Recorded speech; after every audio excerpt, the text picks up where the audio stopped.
बिस्मिल्लाहिर्रहमानिर्रहीम। अस्सलामु अलैकुम एवरीवन। कैसे हैं सब? उम्मीद है सब खैरियत से होंगे। अल्लाह हम सबको अपने हिफ्ज़ अमान में रखे। तो माय डियर स्टूडेंट, आज हमारे पास 9th क्लास बायोलॉजी में चैप्टर नंबर 3 का लेक्चर नंबर 1 है, जिसमें आज हम डिस्कस करेंगे इंट्रोडक्शन टू बायोडाइवर्सिटी। देखिए स्टूडेंट, बायोडाइवर्सिटी का मतलब ये होता है कि एक एरिया में लाइफ की कितनी फॉर्म्स एग्जिस्ट करती हैं। बहुत सारे बायोलॉजिस्ट का ये ख्याल है कि एक एरिया में लाइफ की कितनी फॉर्म्स का एग्जिस्ट होना और कैसी फॉर्म्स का एग्जिस्ट होना, यानी कि किस किस्म की फॉर्म्स एग्जिस्ट करती हैं ऑर्गेनिज्म की और कितनी फॉर्म्स एग्जिस्ट करती हैं, उस चीज को क्या कहते हैं? उस चीज को बायोडाइवर्सिटी कहते हैं। तो the term biodiversity refers to the variety of life in an area. The term biodiversity refers to the variety of forms of life in an area. Most biologists think biodiversity as the total number of kinds of organism in an area and variety of organism within each kind. Move करते हैं next slide की तरफ और discuss करते हैं distribution of biodiversity को। देखिए, जो एस्टिमेट है, जो आज का एस्टिमेट है, उसके मुताबिक जो पूरी दुनिया की बायोडाइवर्सिटी है, उसके अकॉर्डिंग ऑर्गेनिज्म की कितनी काइंड्स एग्जिस्ट करती हैं? 100 मिलियन काइंड्स एग्जिस्ट करती हैं। कितनी बड़ी बात है कि ऑर्गेनिज्म की 100 मिलियन काइंड्स एग्जिस्ट करती हैं, यानी कि सिर्फ 100 मिलियन ऑर्गेनिज्म एग्जिस्ट नहीं करते, बल्कि 100 million kinds of organism exist करते हैं। 100 million kinds of organism exist करते हैं, यानी कि 100 मिलियन ऑर्गेनिज्म अगर हम कहें तो उनके आगे डिफरेंट सब टाइप्स हैं, डिफरेंट सब काइंड्स हैं। तो देखिए कितनी बड़ी अमाउंट एग्जिस्ट कर रही है, एग्जिस्ट कर रही है ऑर्गेनिज्म की। तो बायोडाइवर्सिटी के थ्रू एक एरिया में रहने वाले डिफरेंट काइंड्स के ऑर्गेनिज्म को रिकॉग्नाइज किया जा सकता है। देखिए, बायोडाइवर्सिटी पूरी दुनिया में एक जैसी नहीं है। डिफरेंट एरिया की बायोडाइवर्सिटी चेंज होगी। अगर किसी की क्लाइमेट चेंज है तो उसकी बायोडाइवर्सिटी चेंज है, उसकी एल्टीट्यूड के अकॉर्डिंग उस एरिया की बायोडाइवर्सिटी होगी, और जैसी सोइल की कंपोजिशन होती है वैसी ही एरिया की बायोडाइवर्सिटी होती है। तो अगर आपसे क्वेश्चन पूछा जाए कि बायोडाइवर्सिटी किन फैक्टर्स पे डिपेंड करती है, तो स्टूडेंट्स आप क्या लिखेंगे? पॉइंट नंबर 1 देंगे और पॉइंट नंबर 1 के आगे लिखेंगे क्लाइमेट। पॉइंट नंबर 2 पे लिखेंगे आप एल्टीट्यूड, और पॉइंट नंबर 3 के आगे लिखेंगे composition of soils. So biologists estimate that today's global biodiversity may consist of more than 100 million kinds of organisms. Biodiversity is not distributed uniformly on Earth. The biodiversity of an area depends on climate, altitude and composition of soils.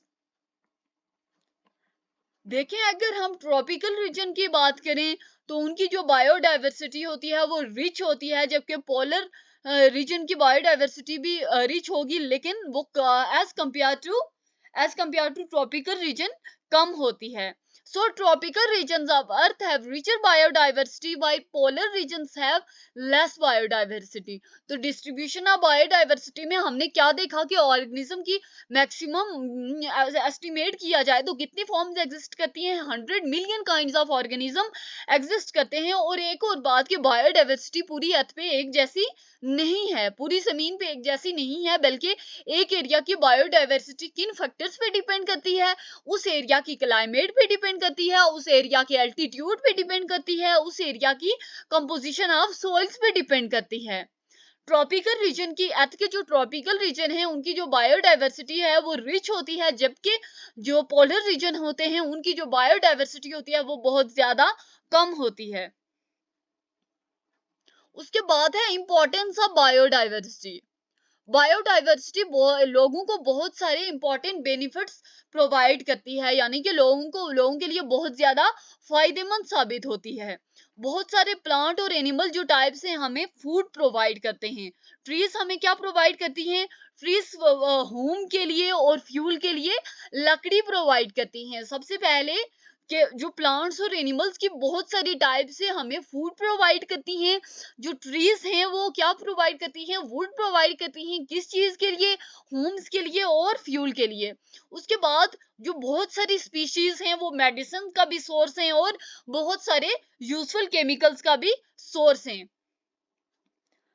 जो humans हैं वो बहुत सारे industrial material भी ऐसे organism से हासिल करते हैं। कौन कौन से ऑर्गेनिज्म से हासिल कर सॉरी कौन कौन से मटेरियल हासिल करते हैं, बिल्डिंग मटेरियल हासिल करते हैं, फाइबर्स करते हैं, डाइस हासिल करते हैं, रेजिन्स हासिल करते हैं, गम्स बनाते हैं ऑर्गेनिज्म से, उसके बाद रबर बनाते हैं और ऑयल बनाते हैं। सबसे पहले कि biodiversity provides important benefits to people. For example thousands of plant in animal types provide us food। देखें ये इंपॉर्टेंट फंक्शन है। फॉर एग्जाम्पल आपसे ये भी पूछा जा सकता है कि why biodiversity is important, या आपसे पूछा जा सकता है कि give some benefit या explain some benefits which biodiversity provide to people। तो आप क्या लिखेंगे कि biodiversity provide important benefits to people। for example या benefits are listed below। सबसे पहले thousands of plants and animal types provided us food।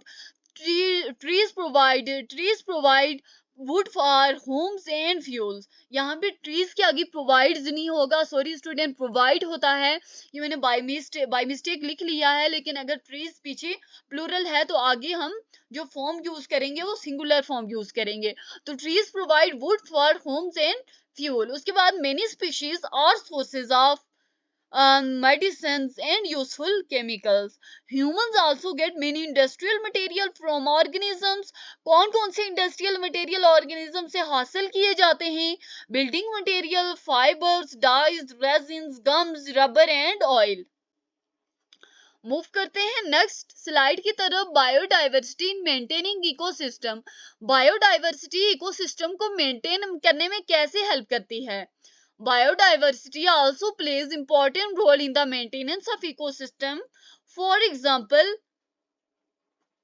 Plant क्या करते हैं? हमने क्या कहा कि जो बायोडाइवर्सिटी होती है वो इकोसिस्टम की, जो इकोसिस्टम है उसको मेंटेन करने में हेल्प करती है, उसकी मेंटेनेंस में बहुत बड़ा रोल प्ले करती है। तो कैसे रोल प्ले करते हैं? जो प्लांट्स होते हैं वो कार्बन डाइऑक्साइड की रिसाइकलिंग में हेल्प करते हैं। जो बायोडाइवर्सिटी होती है वो नाइट्रोजन साइकिल में भी इंपॉर्टेंट रोल प्ले करती है और सॉइल को न्यूट्रिएंट प्रोवाइड करती है। यानी कि वो नाइट्रोजन साइकिल में एक इंपॉर्टेंट रोल प्ले करके क्या चीज करती है, एक इंपॉर्टेंट रोल प्ले करके वो न्यूट्रिएंट प्रोवाइड करती है सॉइल को। तो एक दफा इस स्लाइड को रिवाइज कर लेते हैं कि biodiversity also plays important role in the maintenance of ecosystems. For example, plants help in the recycling of carbon dioxide. Biodiversity also plays important role in nitrogen cycle and so provide nutrients in the soil. So student, अगर आपसे पूछा जाए कि explain how biodiversity played important role in maintaining ecosystem, तो student आप क्या लिखेंगे? आप लिखेंगे कि प्लांट क्या हेल्प करते हैं, हमें कार्बन डाइऑक्साइड की रिसाइकलिंग में हेल्प करते हैं। इसके अलावा बायोडाइवर्सिटी जो होती है नाइट्रोजन साइकिल में एक इंपॉर्टेंट रोल प्ले करके सॉइल को इंपॉर्टेंट न्यूट्रिएंट प्रोवाइड करती है। नेक्स्ट स्लाइड की तरफ मूव करते हैं। Brazil Atlantic forest. जो ब्राजील अटलांटिक फॉरेस्ट होते हैं वो 20,000 प्लांट स्पीशीज पे मुश्तमिल होते हैं, 1350 वर्टिब्रेट स्पीशीज पे होते हैं और मिलियंस ऑफ इंसेक्ट स्पीशीज पे मुश्तमिल होते हैं। सो स्टूडेंट, अगर आपसे पूछा जाए कि जो ब्राजील अटलांटिक फॉरेस्ट होता है उसमें प्लांट की कितनी स्पीशीज मौजूद हैं, तो आप क्या कहेंगे? 20,000 प्लांट स्पीशीज मौजूद हैं। जैसे कि मैंने ऑलरेडी आपको बताया है कि बहुत सारे स्टूडेंट येलो ब्लॉक में मौजूद चीजों को इग्नोर कर देते हैं, जबकि आपने ये काम नहीं करना, क्योंकि ये देखिए कितने इंपॉर्टेंट एमसीक्यूज बन रहा है।